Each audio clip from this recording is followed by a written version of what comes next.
Hi everyone, welcome back to my channel. I am Twinkle Tiwari. ये video absolute beginners के लिए होने वाली है। इस वीडियो में हम देखेंगे कि यूपीएससी सिविल सर्विस एग्जामिनेशन क्या है, इसमें कौन कौन से सब्जेक्ट्स होते हैं, क्या चीज़ें हैं, कैसे कवर करना है, कैसे पढ़ना है, क्या रिसोर्सेज होने वाले हैं। ये सारी चीज़ें हम इस वीडियो में कवर करने वाले हैं। हम ज़ीरो से स्टार्ट करने वाले हैं इस वीडियो को। आज की वीडियो में ये सारे टॉपिक्स देखेंगे। ये सिलेबस क्या है, नोटिफिकेशन का क्या रोल है, एंड सबसे इम्पोर्टेंट वाई यूपीएससी। रिसोर्सेज देखने वाले हैं, आंसर राइटिंग के बारे में बात करेंगे, नोट मेकिंग के बारे में बात करेंगे, टेस्ट कब देने हैं, कितने देने हैं, रिवीजन का देखेंगे, रिवीजन कैसे करना है। उसके बाद सबसे इम्पोर्टेंट कंसिस्टेंसी वाला पार्ट देखेंगे। सबसे पहले स्टार्ट करते हैं, व्हाट इज़ इट। एग्ज़ाम को समझने के लिए, जानने के लिए सबसे ज़रूरी है उसकी ऑफिशियल नोटिफिकेशन देखना। जब हम ऑफिशियल नोटिफिकेशन देखेंगे उसकी, तो हमें एक आइडिया आ जाएगा कि क्या पैटर्न है, क्या सिलेबस है। तो सबसे पहले अगर आप अपनी प्रिपरेशन स्टार्ट कर रहे हैं तो नोटिफिकेशन को डाउनलोड कर लो। अभी 2024 की आपको मिल जाएगी नोटिफिकेशन यूपीएससी सीएससी। एक मिनट में आपको दिखा भी देती हूँ कैसी होती है वो। ये चीज़ें आपको अपने एंड से करनी है, बाकी मैं भी बता दूंगी, कोई और भी बता देगा, लेकिन कुछ चीज़ें आपको अपने एंड से करनी है। तो देखो नोटिफिकेशन देखते हैं कैसी होती है। नोटिफिकेशन इस तरह की नोटिफिकेशन है। ये 14 फेब को रिलीज़ की थी 2024 में। तो इसको हम एक बार रीड कर लेंगे, ज़्यादा टाइम नहीं लगेगा इसको देखने में। इसमें पूरा प्रोसेस है एग्ज़ाम के बारे में, क्या है क्या नहीं है, कैसे आपको फॉर्म फिल करना है। तो जो अभी के लिए आपके लिए ज़रूरी है वो मैं आपको दिखा देती हूँ। देखो यहाँ से स्टार्ट करते हैं। प्लान ऑफ एग्जामिनेशन, इसमें 3 स्टेज होती है। फर्स्ट स्टेज होती है प्रीलिम्स की, ऑब्जेक्टिव टाइप क्वेश्चन आते हैं इसके अंदर। उसके बाद फिर हम मेंस में एंट्री मिलती है जब प्रीलिम्स क्लियर हो जाता है, और मेंस एग्जामिनेशन में रिटन और इंटरव्यू होता है। अब इसको डिटेल में देखने वाले हैं हम। एज लिमिट देखते हैं, मिनिमम 21 होनी चाहिए और मैक्सिमम 32। ये अनरिजर्व के लिए है। उसके बाद जो रिजर्व कैटेगरी होती है उसके अंदर एज रिलैक्सेशन मिल जाता है। तो आप अपनी कैटेगरी में देख लेना आपको कितना एज रिलैक्सेशन मिल रहा है। जैसे नॉर्मल यूआर की देखें, अनरिजर्व की देखें तो 32 है। उसके बाद नंबर ऑफ अटैम्प्ट्स, जो अनरिजर्व कैटेगरी है उनको 6 अटैम्प्ट मिलते हैं। उसके अलावा एससी एसटी को अनलिमिटेड अटैम्प्ट्स मिलते हैं। जब तक वो मैक्सिमम एज तक रीच नहीं कर जाते तब तक वो कितने बार भी एग्ज़ाम दे सकते हैं। ओबीसी के 9 होते हैं। पर्सन विद बेंचमार्क डिसेबिलिटी उनके भी 9 अटैम्प्ट होते हैं, और एससी एसटी के लिए अनलिमिटेड होते हैं। बहुत से लोगों के मन में ना ये डाउट होता है कि अगर हमने फॉर्म फिल कर दिया तो क्या हमारा अटैम्प्ट काउंट होगा। नहीं, ऐसा नहीं है। आपका अटैम्प्ट जब काउंट होगा तब आप एग्जामिनेशन हॉल में जाओगे, उस सेंटर में जाके अपनी अटेंडेंस मार्क कर दोगे, उसके बाद ही आपका अटैम्प्ट काउंट होगा। उससे पहले आपका कोई भी अटैम्प्ट काउंट नहीं होगा। एक बार प्लान देख लेते हैं जल्दी से कैसे क्या हो रहा है। तो जो हमारी फर्स्ट स्टेज होगी वो होती है प्री की। इसके अंदर 2 पेपर होंगे। Paper 1 GS1 and GS2। इसको GS2 GS1 में हमारे नॉर्मल सब्जेक्ट आते हैं, हिस्ट्री ज्योग्राफी भी देखेंगे सिलेबस के अंदर क्या क्या है, और GS2 के अंदर सीसेट वाला पोर्शन होता है, और भी इसका सिलेबस अच्छे से देखेंगे। इनका सिलेबस आगे देखने वाले हैं। तो फर्स्ट स्टेज में प्रीलिम्स होगा GS1 और GS2। ये मॉर्निंग में होता है, ये इवनिंग में होता है, एक ही दिन होते हैं दोनों पेपर। GS1 है, इसकी कट ऑफ होती है जो कि कमीशन डिसाइड करता है कि क्या कट ऑफ होने वाली है। उधर हमें मिनिमम मार्क्स चाहिए होते हैं 33%, और ये दोनों 200 मार्क्स के होते हैं। ये भी 200, GS1 भी 200 का और GS2 भी 200 का होता है। इसके अंदर हमें कट ऑफ क्लियर करनी पड़ती है, और इसमें 1/3 नेगेटिव मार्किंग होती है। और जो ये प्रीलिम्स की स्टेज है वो फाइनल लिस्ट के अंदर काउंट नहीं होती है। जो फाइनल मेरिट बनती है ना, अपनी फाइनल लिस्ट होती है, उसके अंदर इसके मार्क्स काउंट नहीं होते हैं। ये बस एक मेंस की एंट्री के लिए एक स्टेज हमें क्लियर करनी होती है। एंड हाँ, ये जो GS2 हमने देख रहे हैं ना CSET, ये इसमें 33% लेने होते हैं। भाई ये 33% लेने ना महाभारत हो जाती है। अगर आपका एप्टीट्यूड, आपका मैथ स्ट्रॉन्ग नहीं है तो आपको डेली बेसिस पर इसकी प्रैक्टिस करनी पड़ेगी, क्योंकि डे बाय डे इसका लेवल इंक्रीज़ होता जा रहा है। 33% मार्क्स अचीव करने भी मुश्किल हो रहे हैं। मैं अपना खुद का बताऊं तो GS1 मैंने क्लियर कर लिया था, लेकिन मेरा CSET अटक गया था। और जब CSET की वजह से पेपर रुकता है ना, तो कसम से बहुत दुख होता है। तो आप इसको बिल्कुल भी लाइटली मत लेना कि ये देखे कि ये 33% ही तो अचीव करना है। बहुत पछताओगे। ये दुख ना भाई सबसे बड़ा दुख होता है कि हम GS1 की कट ऑफ क्लियर कर ले जा रहे हैं लेकिन CSET में अटक रहे हैं। मेरे साथ हुआ है, मुझे पता है। अभी हम मेंस देखते हैं। मेंस जब प्रीलिम्स क्लियर हो जाएंगे दोनों पेपर, तो हमें मेंस में एंट्री मिलती है। और मेंस में 9 सब्जेक्ट होते हैं, जिसमें से जो 2 सब्जेक्ट होते हैं वो क्वालिफाइंग होते हैं। एक लैंग्वेज होता है, दूसरा इंग्लिश का होता है, इंग्लिश लैंग्वेज। और पेपर 1 में क्या होता है, कोई भी जो हमारे कॉन्स्टिट्यूशन के 8th शेड्यूल में जो लैंग्वेज मेंशन है उसमें से कोई भी एक लैंग्वेज में हम उसको पेपर को लिख सकते हैं और इसके भी मार्क्स फाइनल मेरिट लिस्ट में काउंट नहीं होते हैं। जब मेंस क्लियर हो जाता है उसके बाद हमें इंटरव्यू में एंट्री मिलती है और इंटरव्यू के जो मार्क्स होते हैं वो 275 होते हैं। अभी मार्क्स की स्कीम भी देखने वाले हैं, कैसे कितने मार्क्स होते हैं। देखो प्रीलिम्स में 2 पेपर होंगे और हर एक पेपर 200 मार्क्स का होगा। 2 घंटे मिलेंगे पेपर को करने में। ऑब्जेक्टिव टाइप होगा। उसके बाद पेपर 2 होता है, क्वालिफाइंग होता है, ये हिंदी और इंग्लिश दोनों लैंग्वेज में मिलेगा। उसके बाद हम मेंस देखते हैं। मेंस का जो पेपर 1 और पेपर 2 बताया था मैंने, ए और बी, ये क्वालिफाइंग होते हैं। पेपर 1 होता है कोई भी इंडियन लैंग्वेज जो 8th शेड्यूल में लिखी हुई है, वो 300 मार्क्स का होता है। उसके बाद पेपर 2 इंग्लिश का होता है, ये भी 300 मार्क्स का होता है। उसके बाद अपने मेन सब्जेक्ट स्टार्ट हो जाते हैं जिनके मार्क्स हमारी फाइनल कट ऑफ में काउंट किए जाते हैं। उसमें पेपर 1 आता है ऐसे, ये 250 नंबर का होता है। 2 ऐसे लिखने होते हैं, 2 सेक्शन होते हैं, पार्ट 1, सेक्शन 1 और सेक्शन 2। हर एक सेक्शन में 4 क्वेश्चन होते हैं, उनमें से हमें सिर्फ एक अटेम्प्ट करना है, कंपलसरी। पेपर 2 में आएंगे, पेपर 2 में जनरल स्टडी 1 होगी, उसके अंदर इंडियन हेरिटेज एंड कल्चर होगा, history, geography of world and society. उसके बाद GS2 देखेंगे, उसके अंदर governance, constitution, polity, social justice, international relationship आएंगे। ये जस्ट ब्रॉड हेडिंग्स है, इसका डिटेल्ड जो सिलेबस है वो नीचे दिया हुआ है। उसके बाद GS3, उसमें technology, economic development, biodiversity, environment, security and disaster management. उसके बाद GS4 आता है एथिक्स, इंटीग्रिटी एंड एप्टीट्यूड। ये भी 250 मार्क्स के होते हैं, सारे 250 मार्क्स के हैं। और जो लैंग्वेज वाले पेपर हैं वो 300 मार्क्स के हैं। उसके बाद जो 2 पेपर होंगे वो हमारे ऑप्शनल के होंगे। ऑप्शनल वो पेपर होते हैं जो हमें सेलेक्ट करने हैं, किस सब्जेक्ट को अपना ऑप्शनल चूज़ करना है। और ये दोनों पेपर 250 मार्क्स के होते हैं। यानी ऑप्शनल को देखें तो ऑप्शनल के दोनों पेपर मिलाकर वो 500 मार्क्स के हो जाएंगे। और टोटल जो मेंस का रिटन टेस्ट का टोटल करते हैं तो 1750 मार्क्स होते हैं। उसके बाद पर्सनैलिटी टेस्ट के 275 मार्क्स होते हैं। तो जो हमारी फाइनल लिस्ट बनती है वो 2025 मार्क्स में से बनती है। ठीक है, सबसे पहले लैंग्वेज देख लो। जो लैंग्वेज के पेपर होंगे ना वो ये लैंग्वेज हैं, इनमें से कोई भी लैंग्वेज में आप पेपर लिख सकते हैं। उसके बाद ऑप्शनल की लिस्ट है ये, इसमें से आप कोई भी एक ऑप्शन चूज़ कर सकते हो और उसके 2 पेपर होंगे। इसमें हर एक पेपर, मेंस का जो भी पेपर होगा वो 3 घंटे का होगा। अब देखते हैं सिलेबस क्या है। प्री का जो सिलेबस है उसके अंदर क्या होगा, current event of national and international importance, history of India and Indian national movement, India and world geography, physical, social, economic, geography of India and world, Indian polity and governance, constitution, political system, Panchayati Raj, public policy. आप ये देख लेना। ये जो pre का syllabus है वो बहुत ही वेग है, ये तो एक ब्रॉड सिलेबस मिल जाता है।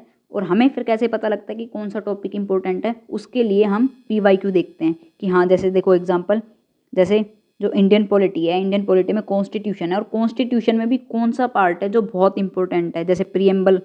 ये जो हम सीरीज चला रहे हैं ना अभी PYQ की, उसमें पॉलिटी की ही सीरीज चल रही है। उसमें देखा है ना कि प्रीएम्बल से कितने क्वेश्चन आए हैं। उसके बाद पार्लियामेंट्री सिस्टम से देखे थे कितने ज़्यादा क्वेश्चन है, फेडरल सिस्टम से देखे थे कितने क्वेश्चन पूछे जा रहे हैं, शेड्यूल से देखे थे बहुत ज़्यादा क्वेश्चन पूछे जा रहे हैं, हर साल कोई ना कोई क्वेश्चन आ रहा है। तो PYQ को देख के हमें पता लगता है कौन से टॉपिक इंपॉर्टेंट है, और ये सिलेबस देख के पता लगता है कि हमें कौन सा ब्रॉड टॉपिक है उसको कवर करना है। उसके बाद पेपर 2 जो CSET का बताया था, उसमें क्या आएगा, कॉम्प्रिहेंशन आएंगे, interpersonal skill including communication skill, logical reasoning, analytical ability, decision making, problem solving, journal mental ability, basic numerics. इसके अंदर लिखा हुआ है up to class 10th level, लेकिन जो लास्ट 2-3 साल से इसका लेवल इंक्रीज हो गया है, तो आपको इसको बिल्कुल भी हल्के में नहीं लेना है। अगर आपकी मैथ स्ट्रॉन्ग नहीं है, आपकी इंग्लिश स्ट्रॉन्ग नहीं है, तो अभी से आप प्रैक्टिस करना स्टार्ट कर दो, क्योंकि एक ऐसा पेपर है जो प्रॉब्लम क्रिएट कर सकता है आपके लिए। ये मेंस का सिलेबस है। मेंस का सिलेबस ऐसा करेंगे हम, नेक्स्ट वीडियो में इसको अच्छे से डिकोड करेंगे, एक एक चीज़ को, एक एक टॉपिक को, और देखेंगे कि इसको लिंक कैसे करना है PYQ के साथ। और जब हम पढ़ रहे होंगे तो सिलेबस का क्या रोल होगा, इसके लिए हम एक सेपरेट वीडियो बनाएंगे, उसमें अच्छे से कवर करेंगे एक एक पार्ट को। वैसे देख सकते हो एक बार के लिए, ये आपका सिलेबस हो गया पूरा पेपर 2 का, पेपर 3, पेपर 4, और इसी के अंदर ऑप्शनल सब्जेक्ट का भी पूरा सिलेबस दिया हुआ है पेपर 1 और पेपर 2 का। आप इसको डाउनलोड कर लेना और एक बार इसको ज़रूर पढ़ना। अब हम वापस से अपनी वीडियो पे चलते हैं। ये आपका नोटिफिकेशन हो गया, नोटिफिकेशन के साथ साथ हमने सिलेबस को देख लिया। और सिलेबस को, मेंस के सिलेबस को हम अच्छे से डिकोड करेंगे दूसरी वीडियो में। तो मैं एक बार आपको बता देती हूँ क्या किया है। 3 स्टेज होती है, प्रीलिम्स, मेंस और इंटरव्यू।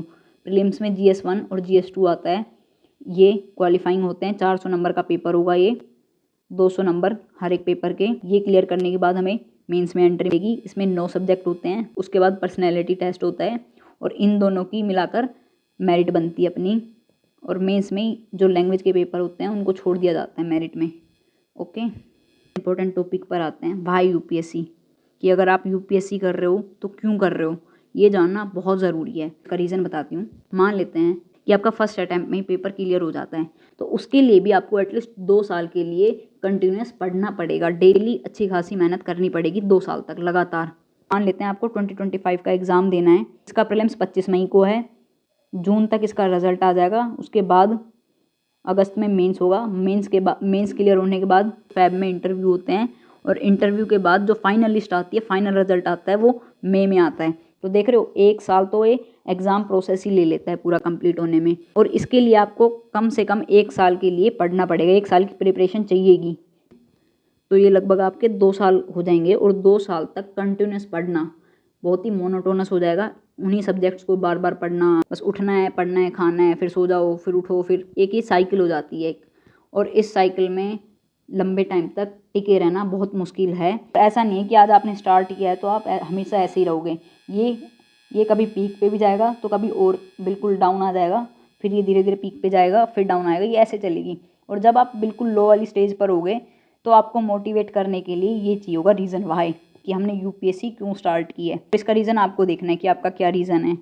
नेक्स्ट, रिसोर्सेज देखते हैं। देखो, रिसोर्सेज और बुक लिस्ट के लिए मैंने सेपरेट वीडियो बनाई हुई है कि आपको कैसे कवर करना है। धीरे धीरे और वीडियोस उसमें आएगी। और जो बिल्कुल बिगनर्स हैं उनको मैं बोलूँगी कि वो NCERT से स्टार्ट करें, 6th क्लास के NCERT से। और NCERT को कैसे पढ़ना है वो हम एक सेपरेट वीडियो लेके आने वाले हैं। वो जल्दी ये वीडियो भी आ जाएगी 2 दिन के अंदर। जो बिगनर्स है, एब्सोल्यूट बिगनर्स है, जिनको कुछ नहीं पता है, वो NCERT से स्टार्ट करेंगे। चलो थोड़ा सा मैं बता देती हूँ। इसमें एक सब्जेक्ट उठाना है, उसको 6th क्लास से पढ़ना स्टार्ट करेंगे और उसी सब्जेक्ट को पहले कंप्लीट करेंगे 6, 7, 8, 9, 10th, 11th, 12th क्लास तक की। 11th और 12th क्लास ज़्यादा इंपॉर्टेंट हो जाती है, लेकिन इसका मतलब ये नहीं है कि आप इन सबको स्किप कर दो, क्योंकि इसके अंदर आपको बेस बनेगा। ये जो 6th क्लास की जब आप पढ़ोगे ना, तो इसके अंदर जो लैंग्वेज है ना बहुत सिंपल है, ऐसे जैसे किसी छोटे बच्चे को हम समझा रहे हैं। तो इससे आपके क्या होंगे, कॉन्सेप्ट बिल्ड होंगे। पहले आपको एक सब्जेक्ट उठाना है, उसकी कंप्लीट बुक पढ़नी है और उसके बाद आपको सेकंड सब्जेक्ट उठाना है। इसके लिए मैं एक सेपरेट वीडियो ले आऊँगी, 2 दिन के अंदर आ जाएगी, आप वहाँ से देख लेना। उसके बाद देखते हैं सिलेबस का भी मैंने बता दिया कि कैसे डिकोड करना है, क्या करना है, क्या नहीं। उसके लिए भी हम एक नई वीडियो लेके आएंगे। उसके बाद आता है ऑप्शनल। बहुत इंपॉर्टेंट है, बहुत ज़्यादा इंपॉर्टेंट है, क्योंकि ये 500 मार्क्स का है अकेला। 1750 में से 500 मार्क्स सिर्फ 2 पेपर मिलाकर बन रहे हैं। देखो क्या होता है, जो GS1, GS2, GS3, GS4 हो गए, इसके अंदर तो सब क्या करते हैं, सबके इक्वल ही मार्क्स आते हैं, 19-20 का फ़र्क होता है। लेकिन फाइनल लिस्ट तक पहुँचाने में ऑप्शनल का रोल बहुत बड़ा होता है। तो इसको हम बिल्कुल भी इग्नोर नहीं कर सकते। सबसे इंपॉर्टेंट है वो हमारा ऑप्शनल है। तो ऑप्शनल का क्या है कि इसमें ना रिपीटेड क्वेश्चन आते हैं। हर साल देख लेना, आपको हर साल एग्जैक्ट क्वेश्चन आ जाएंगे, इवन एग्जैक्ट लैंग्वेज में। और अगर लैंग्वेज भी सेम नहीं होगी तो कॉन्सेप्ट सेम होगा, लैंग्वेज को थोड़ा घुमा फिरा देंगे। रिपीट होते हैं क्वेश्चन, बहुत ज़्यादा होते हैं। लाइकिंग द सब्जेक्ट, ऐसा सब्जेक्ट चूज़ करना है आपको जिसको आप 4 से 5 महीने तक पढ़ सको। और इसकी जो प्रिपरेशन करेंगे वो PG लेवल की होगी। आपको वो सब्जेक्ट देखना है जिसमें आप कंफर्टेबल हो, जिसको आप पढ़ सकते हो अच्छे से, ठीक है, मन लगा के। ऐसा नहीं होना चाहिए कि यार 2-4 दिन पढ़ लिए फिर बोर होने लगे उस सब्जेक्ट से, मज़ा नहीं आया, ऐसा नहीं करना है। रिसोर्स कि जो भी हमारा ऑप्शनल है हमने सेलेक्ट किया है, क्या उसके नोट्स अवेलेबल हैं, उसकी बुक लिस्ट अवेलेबल है, इजीली हमें मिलेगी या नहीं, और क्या उससे रिलेटेड कोई क्लासेस वीडियोस अवेलेबल हैं या नहीं। ठीक है, देखो मैं अपना खुद का बताऊं, मैंने पहले साइकोलॉजी अपना ऑप्शनल बनाया, उसमें देखा, उसमें मुझे ये दिक्कत हुई कि मेरे को कोई अच्छे नोट्स नहीं मिले। और फिर बहुत रिसर्च करने के बाद कुछ बुक लिस्ट सेलेक्ट की, कोचिंग सेलेक्ट की, तो बहुत मुश्किल से मेरे को ये रिसोर्सेज वाला पार्ट मिला। उसके बाद फिर नेक्स्ट दिक्कत क्या आई कि रिसोर्सेज भी हैं, कोचिंग भी ज्वाइन कर ली, लेकिन उसके बाद भी मेरा स्कोर अच्छा नहीं आ रहा था। 230 के आसपास मेरा स्कोर आ रहा था, जो कि बहुत कम है। जो हाई स्कोरिंग जो सब्जेक्ट होते हैं उसके अंदर 300+ आते हैं, 230 आ रहे हैं तो बहुत कम है। तो मैंने देखा कि यार कितना भी मैं मेहनत कर लूँ मेरे स्कोर इससे ज़्यादा नहीं हो रहे हैं, ज़्यादा से ज़्यादा 250 हो जाएंगे। 250 में तो हम लिस्ट से बाहर ही हो जाते हैं। तो आपको ये चीज़ देखनी है, आप जो सब्जेक्ट चूज़ कर रहे हो क्या आप उसको 4 से 5 महीने तक पढ़ सकते हो या नहीं। उसके बाद देखना है कि उसके रिसोर्सेज अवेलेबल हैं या नहीं हैं। और थर्ड, क्या आप उसमें अच्छा स्कोर कर पा रहे हो या नहीं। देखो अच्छा स्कोर होता है 280+। अगर आप ये अचीव कर पा रहे हो तो ठीक है। ऑप्शनल की कोचिंग का बताऊं तो अगर ये पॉसिबल आपके लिए ज्वाइन कर पाना कोई कोचिंग, तो आपको बिल्कुल ज्वाइन करनी चाहिए, क्योंकि ऑप्शनल ऐसा है कि हम खुद से प्रिपेयर करेंगे तो बहुत टाइम लग जाएगा। हाँ, एक बार के लिए हम जीएस को खुद से प्रिपेयर कर सकते हैं, लेकिन ऑप्शनल का क्या है कि अगर आप कोचिंग ज्वाइन कर लोगे तो आपको मटेरियल भी मिल जाएगा, कैसे पढ़ना है कैसे नहीं पढ़ना है वो भी पता लग जाएगा, क्या चीज़ें ज़्यादा इंपॉर्टेंट है वो भी पता लग जाएगा क्योंकि ये ना ऑप्शनल के लिए हमें मास्टर्स लेवल तक का पढ़ना होता है। तो अगर पॉसिबल है तो आप कोचिंग ज्वाइन कर लेना ऑप्शनल की, वरना आप खुद से भी पढ़ सकते हो। ओके, अब नेक्स्ट पार्ट पर आते हैं, नोट मेकिंग। देखो नोट मेकिंग हमेशा थर्ड रीडिंग के बाद ही बनानी है अपने को। फर्स्ट रीडिंग में आपको जस्ट एक बार गो थ्रू करना है कि क्या क्या चीज़ें हैं, थोड़े से आप फैमिलियर हो जाओगे। उसके बाद सेकंड रीडिंग करनी है। सेकंड रीडिंग में आपको पेंसिल से चीज़ें हाईलाइट करनी है। फर्स्ट रीडिंग में ना आपको हाईलाइट करना है ना आपको नोट्स लेने हैं। सेकंड रीडिंग में आपको पेंसिल से हाईलाइट करना है जो भी चीज़ आपको इंपॉर्टेंट लग रही है, क्योंकि जब आप थर्ड रीडिंग पर आओगे ना तब आपको लगेगा कि नहीं कुछ चीज़ें मैंने अननेसेसरीली हाईलाइट की हुई है। फिर जब थर्ड रीडिंग में आओगे तो आप फिल्टर आउट कर लोगे अपने कंटेंट को कि हाँ ये चीज़ें इंपॉर्टेंट है, ये चीज़ मेरे को नोट डाउन करनी है। देखो नोट मेकिंग के लिए भी मैं अलग से वीडियो बना दूंगी, अपने खुद के नोट्स भी दिखा दूंगी और आपको लाइव बनाकर दिखाऊंगी नोट्स को कि कैसे बनाने हैं। और जब भी आप नोट्स बनाओ थर्ड रीडिंग के बाद भी, तो आपको टॉपिक से रिलेटेड नोट्स बनाने हैं। फॉर एग्जांपल जैसे हिस्ट्री में देखते हैं इंडस वैली सिविलाइजेशन, तो आपको ऐसे नहीं करना कि हिस्ट्री एक ब्रॉड हेडिंग दे दी और उसके अंदर हम नोट्स बनाए जा रहे हैं, पूरी की पूरी बुक को ही कॉपी कर लिया, ऐसा नहीं करना है। हमें टॉपिक वाइज नोट्स बनाने हैं, पूरी ऐसे नहीं पॉलिटी उठाई पॉलिटी की हेडिंग डाल ली और चैप्टर वाइज हम नोट्स बनाने लग रहे हैं, ऐसे नहीं करना है, टॉपिक वाइज बनाना। जब आप प्रीलिम्स तक आओगे तब तक आपने चीज़ों को इतनी बार पढ़ लिया होगा कि कुछ चीज़ें ऐसी होगी जो आपके दिमाग में छप जाएंगी, तो उन चीज़ों के लिए आपको नोट्स बनाने की ज़रूरत नहीं होगी। कब नोट्स हमें उन चीज़ों के बनाने हैं जो हम भूल जाते हैं।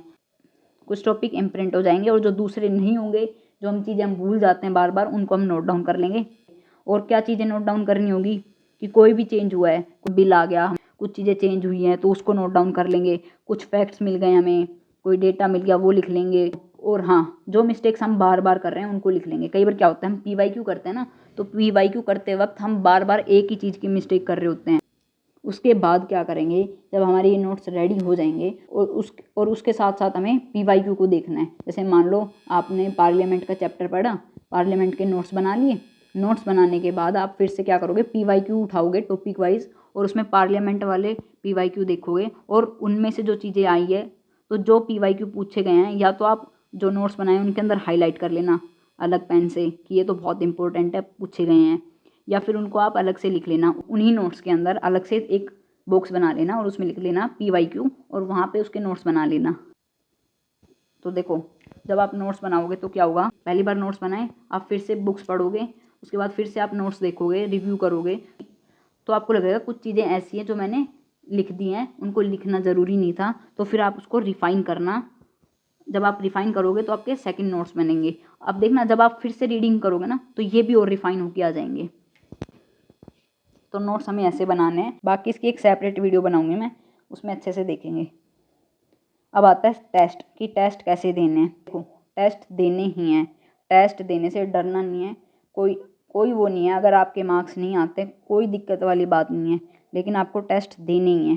टेस्ट कैसे दोगे, कोई टॉपिक पढ़ोगे, कोई आपने टॉपिक पढ़ा, टॉपिक पढ़ने के बाद आपको PYQ देखने उसी टॉपिक से रिलेटेड, और PYQ देखने के बाद आपको पता लग जाएगा, एक आइडिया आ जाएगा कि अच्छा ये टॉपिक चीज़ें हैं, इसमें से सिर्फ कुछ ही चीज़ें हैं जो बार बार पूछी जा रही हैं। तो उससे क्या होगा, जब आप फिर से रीड करोगे तो आपको पता होगा कि, तो उससे आपको सब टॉपिक्स पता लग जाएंगे कि ये सब टॉपिक्स बहुत ज़्यादा इंपॉर्टेंट है। ये टॉपिक तो इम्पोर्टेंट है ही, लेकिन इसके अंदर ये जो सब टॉपिक है ये और भी ज़्यादा इंपॉर्टेंट है।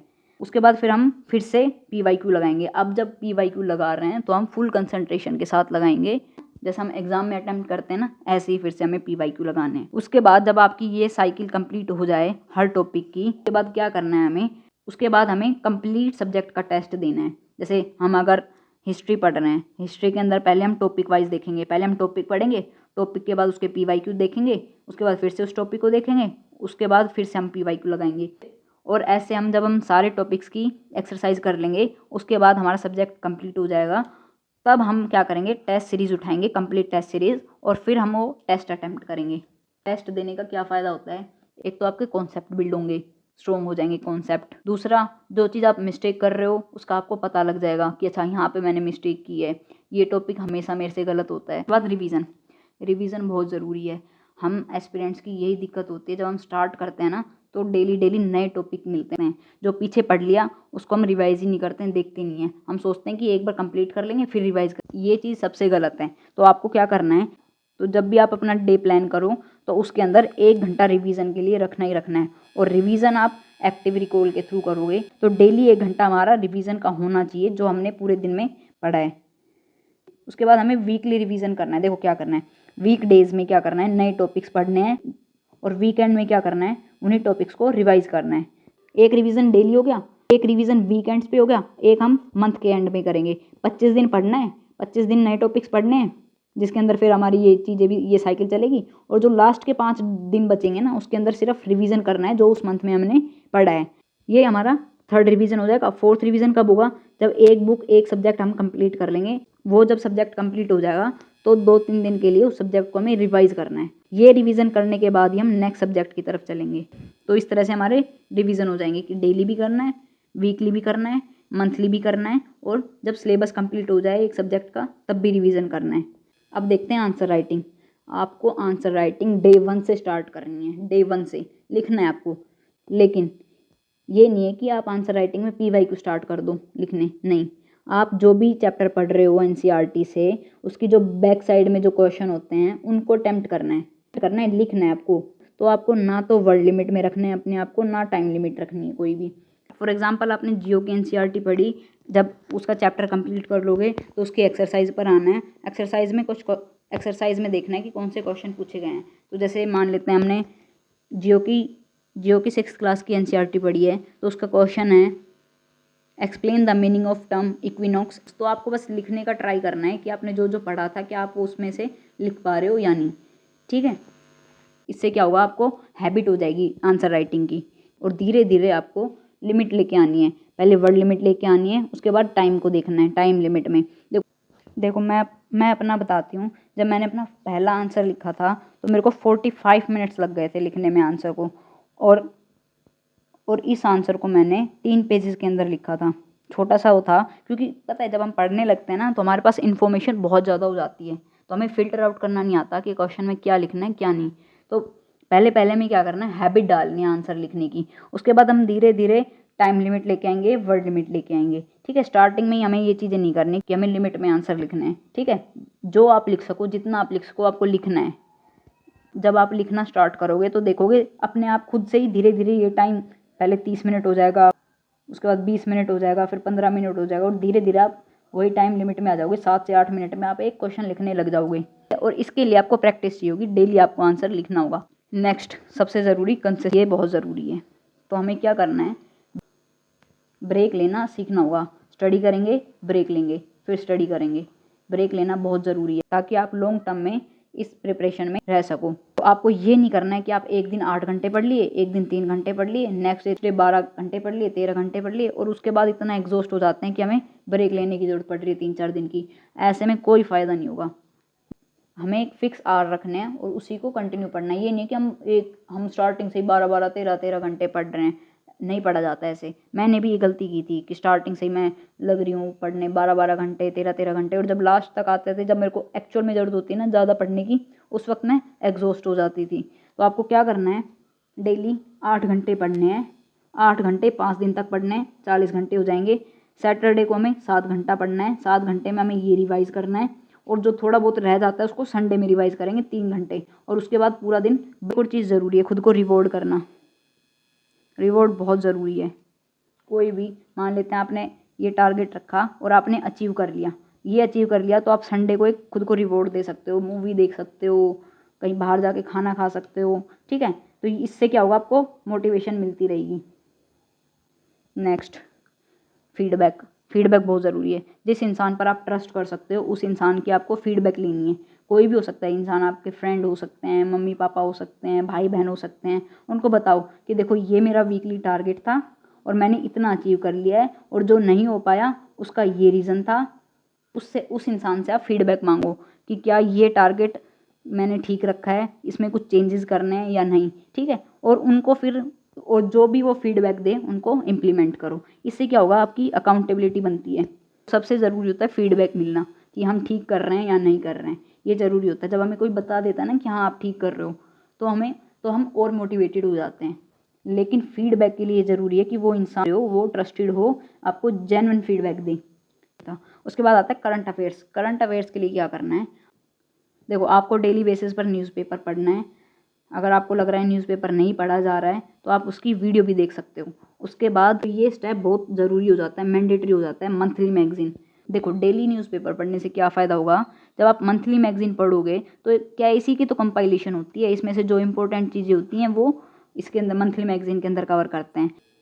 ओके, उसके बाद मंथली मैगज़ीन के बाद ईयरली कंपाइलेशन आता है, उसको भी आपको एक बार गो थ्रू करना है। ये बिल्कुल फिर आपके लिए टेक बुक हो जाएगी जब आप मंथली मैगज़ीन और न्यूज़पेपर कर लोगे तो। ये जस्ट रिवीजन के पर्पज़ के लिए होता है। ओके, अब करंट अफेयर्स कितना करना है, उससे 12 महीने पहले तक का आपको करंट अफेयर्स करने ही करने हैं, ये ज़रूरी है, ठीक है। 12 के 10 नहीं हो सकते, लेकिन 12 से 15 महीने ज़रूर हो सकते हैं, लेकिन 10 नहीं हो सकते। तो 12 तो करने ही करना है। 15 कर सको तो वो और भी अच्छा हो जाएगा। यानी मतलब अगर आप 25 मई को एग्ज़ाम दे रहे हो तो आपको एटलीस्ट 1 मई 2024 से स्टार्ट करना है अपना करंट अफेयर्स पढ़ना। और अगर आप जनवरी से कर लेते तो और भी अच्छा होता, ठीक है। बाद देखते हैं नोट्स कैसे बनाने हैं। शॉर्ट नोट्स बनाने, सब कुछ नहीं लिखना, शॉर्ट नोट लिखना है कि फैक्ट लिख लिए, डेटा लिख लिए। और देखो जब नोट्स बनाएंगे तो प्री के अलग नोट्स बनेंगे, मेंस के अलग नोट्स बनेंगे। प्री के अंदर सिर्फ फैक्ट देख लेंगे कि ये फैक्ट है, मेंस के अंदर हमें उसको थोड़ा और एनालाइज करना पड़ेगा कि जैसे ये न्यूज़ है, उसमें प्रॉब्लम क्या है, उसके सॉल्यूशन क्या हैं, फिर एडवांटेजेस क्या हैं, डिसएडवांटेजेस क्या हैं, ये चीज़ें भी लिखनी पड़ेगी पॉइंट फॉर्मेट में। नोट्स तभी बनाओगे जब एक बार आप अपनी बेसिक बुक्स पढ़ लोगे, ठीक है। उससे पहले में नोट्स नहीं बनाना है, उससे पहले में ये एक्सरसाइज कर लेनी है, न्यूज़पेपर पढ़ लेना है, इसको बाद में बनाना है। देखो मैं आपको ना एक चीज़ दिखाती हूँ, मैंने की थी, बहुत बड़ी गलती थी वो। जब मैंने अपनी प्रिपरेशन स्टार्ट की ना, तो मैंने दिखाती हूँ मैंने अपने नोट्स कैसे बनाए थे न्यूज़पेपर के। ये देख रहे हो, इस तरह से नोट्स बनाए थे मैंने, क्योंकि मैंने ना एक कोचिंग ज्वाइन कर ली थी। ये भी गलती की कि मैंने स्टार्टिंग में कोचिंग ज्वाइन कर ली। मैंने क्या किया, न्यूज़ उठाई, न्यूज़ को एज इट इज़ लिख दिया, कॉपी कर लिया, और ऐसे जो आर्टिकल्स थे उनको ऐसे पेस्ट कर लिया। इस तरह से आपको नोट्स बिल्कुल भी नहीं बनाने हैं। आपको अगर नोट्स बनाने हैं तो मंथली मैगज़ीन उठानी है, उसमें से भी सेलेक्टिव चीज़ों को लिखना है। इस तरह ये गलती नहीं करनी है, ये मैंने की थी, तो आपको ये चीज़ें अवॉइड करनी है। ओके, आई होप आपको समझ में आ गया होगा कैसे स्टार्ट करनी है अपनी प्रिपरेशन, कैसे चीज़ों को लेकर चलना है, कैसे नोट्स बनाने हैं, कैसे देखना है नोटिफिकेशन का क्या रोल है। आपको समझ में आ गया होगा। अगर अब भी आपको कोई डाउट है तो आप पूछ सकते हो। ये बिल्कुल ज़ीरो लेवल से मैंने आपको चीज़ें बताई हैं, जो बिल्कुल एब्सोल्यूट बिगिनर हैं उनको से स्टार्ट करना है, ठीक है। So thank you for watching, bye bye, take care, जय हिंद।